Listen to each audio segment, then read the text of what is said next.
Každý deň pribúdajú nové informácie o tom, ako si na Slovensku žila rodina Michala Šimečku z verejných peňazí za ostatné roky, kedy bol Michal Šimečka europoslancom a neskôr aj poslancom Národnej rady.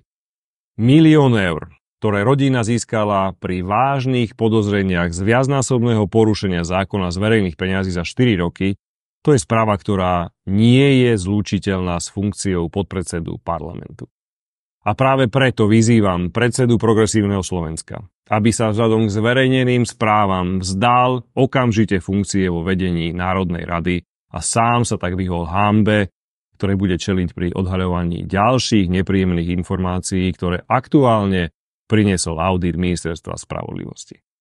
Pretože práve podľa tohto auditu došlo k viacerým manipuláciám, súčasťou ktorých boli aj neziskovky spomínanej rodiny Šimečkovcov.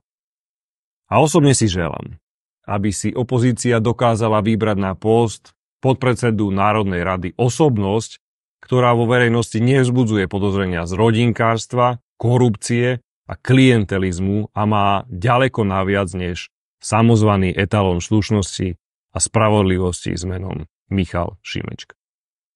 Koniec koncov, veď sa čoraz viac šepká po bratislavských kaviárniach, že o osude Michala Šimečku je už dávno rozhodnuté a spomína sa meno Ivana Korčoka.